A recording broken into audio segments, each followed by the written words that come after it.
Meninggalnya anak selebritas Tamara Tiasmara yang diduga tenggelam di kolam renang masih menyisakan misteri. Untuk mengungkap penyebab kematian korban, polisi membongkar makam korban dan melakukan otopsi. Di Treskrimum Polda Metro Jaya melakukan ekshumasi atau membongkar makam anak selebritas Tamara Tiasmara di TPU Jeruk Purut, Jakarta Selatan, Selasa kemarin. Ekshumasi dilakukan untuk mengungkap kematian korban di kolam renang umum di kawasan Duren Sawit, Jakarta Timur, 27 Januari lalu. Setelah makam dibongkar, jasad korban langsung diotopsi di lokasi pemakaman. Ekshumasi turut disaksikan orang tua korban, Tamara Tiasmara dan Angger Dimas. Hingga kini penyidik Jatan-Ras Polda Metro Jaya sudah memeriksa 20 saksi yang terdiri dari orang terdekat korban hingga petugas kolam renang. Selanjutnya, polisi akan memeriksa kamera pengawas CCTV di lokasi dan sekitar lokasi. Telah dilakukan pengambilan keterangan dalam rangka penyelidikan, yaitu klarifikasi. Setidaknya ada 20 orang yang sudah diperiksa. Selanjutnya, penyidik masih menunggu tim kedokteran forensik Polri masih bekerja. Apa yang selanjutnya dilakukan oleh tim penyelidik, antara lain akan melakukan pemeriksaan laboratoris terhadap CCTV dari TKP dan sekitar TKP. Sebelumnya, anak laki-laki selebritas Tamara Tiasmara, Raden Andante Khalif atau Dante yang masih berusia 6 tahun meninggal dunia diduga akibat tenggelam saat berenang di kolam renang umum di kawasan Duren Sawit, Jakarta Timur, 27 Januari lalu. Angger Dimas, ayah korban yang juga mantan suami Tamara, sempat mendatangi Polda Metro Jaya untuk mencabut surat penolakan otopsi pada 3 Februari lalu. Ia meminta polisi menyelidiki penyebab kematian korban dan melakukan otopsi. Ayah korban menduga anaknya meninggal tidak wajar karena sang anak adalah murid sekolah renang dan pandai berenang. Terlebih, ditemukan beberapa kejanggalan saat melihat rekaman CCTV dan mendengarkan keterangan saksi. Ia curiga sosok yang menemani Dante adalah yang paling bertanggung jawab dari tewasnya korban. Saya tidak tahu ada orang lain di sana, hanya samar-samar aja seperti yang saya selalu bilang. Jadi hari ini untuk memudahkan proses penyelidikan, saya ingin mencabut surat penolakan otopsi itu.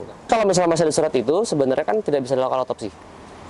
Gitu, yang mana berarti tidak bisa diketahui penyebab wafatnya anak saya itu apa. Lalu pada Senin 5 Februari, Tamara diperiksa Polda Metro Jaya sebagai saksi terkait kasus kematian anaknya. Ia diperiksa selama 6 jam dan dicecar 15 pertanyaan. Menurut kuasa hukum, selain menjelaskan kronologi kematian anaknya, kliennya juga memberikan sejumlah barang bukti, yakni pakaian dan sandal yang dikenakan anaknya saat kejadian.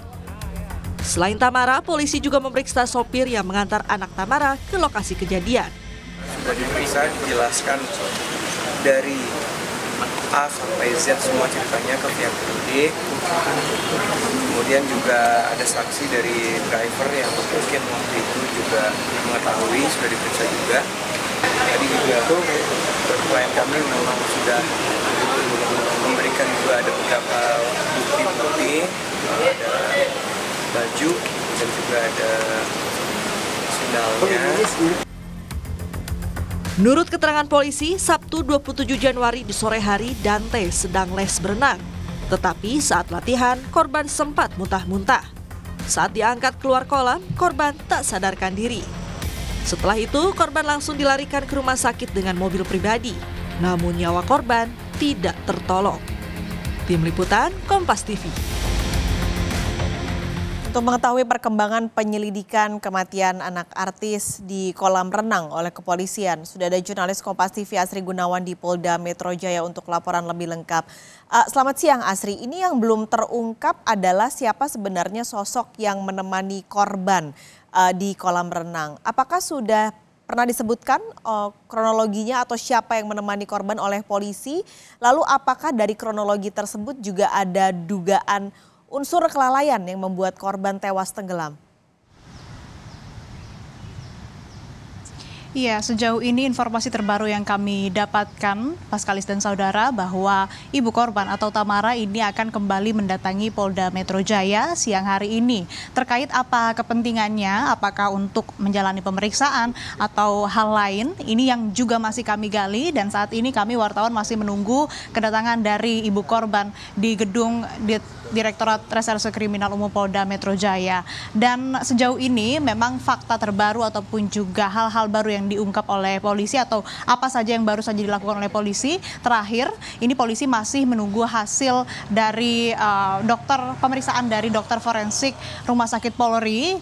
Sebagaimana yang kita ketahui sebelumnya juga polisi melakukan ekshumasi dan melakukan pengambilan sampel atau otopsi terhadap jasad korban untuk kemudian bisa mengetahui penyebab kematian korban. Selain dari melakukan ekshumasi kemudian otopsi, polisi juga sudah menyisir CCTV di TKP maupun di sekitar TKP, dan saat ini masih dilakukan analisis dan penelitian oleh Puslab 4 dan juga di digital forensik Polri begitu. Kemudian selain dari mengumpulkan barang bukti, kemudian juga sudah melakukan ekshumasi, autopsi, polisi juga per hari Selasa kemarin ini sudah memeriksa 20 orang saksi. Di antaranya mulai dari orang tua korban, kemudian petugas di kolam renang, dan juga pihak manajemen kolam renang, hingga orang yang berada di dalam kolam renang atau di TKP meninggalnya korban. Dan berdasarkan informasi atau menurut Kabid Humas Polda Metro Jaya, Kombes Pol Ade Arisyam Indradi,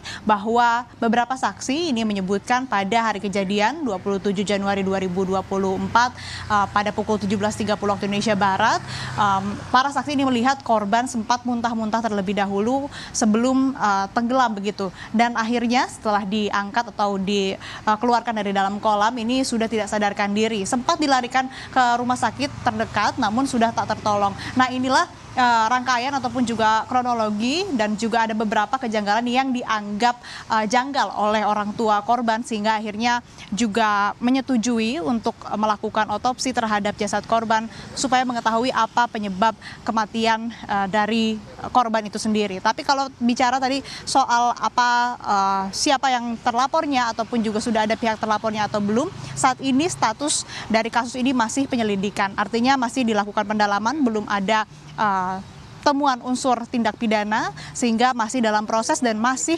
menunggu hasil, baik itu dari hasil otopsi, kemudian juga hasil dari Puslab 4 dan juga digital forensik, serta kembali memeriksa sejumlah saksi untuk kemudian bisa menelisik apakah ada unsur tindak pidana atau tidak, karena ini yang menentukan apakah kasus ini hanya sampai penyelidikan atau naik ke penyidikan. Demikian Paskalis. Asri, ini kan kita masih, tadi Anda mengatakan bahwa otopsi dilakukan kemarin dan masih menunggu hasilnya.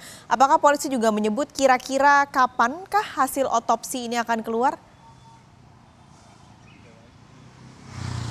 Ya, sejauh ini belum ada informasi kapan hasil otopsi dari korban ini akan keluar. Tapi yang jelas, Paskalis dan saudara, masih dilakukan pendalaman oleh pihak kepolisian. Belum ada yang terlapor ataupun juga pihak terlapornya. Status kasus ini masih penyelidikan, belum ke tahap penyidikan. Dan dari Kabid Humas Polda Metro Jaya, Kombes Pol Ade Arisyam Indradi juga mengatakan bahwa nantinya apabila ditemukan unsur pidana dalam kasus ini, maka polisi akan menerapkan pasal 359 Kitab Undang-Undang Hukum Pidana, yang mana ini pasalnya menyebutkan atau berbunyi, barang siapa karena kesalahannya atau kealpaannya menyebabkan orang lain mati diancam dengan pidana penjara paling lama 5 tahun atau pidana kurungan paling lama 1 tahun. Dan sebagai informasi juga Paskalis dan saudara, sebelumnya kasus ini ditangani oleh Polsek Durensawit Jakarta Timur, namun kemudian saat ini ditangani oleh Subdit Jatanras Polda Metro Jaya karena memang ada sejumlah hal yang dianggap janggal, kemudian juga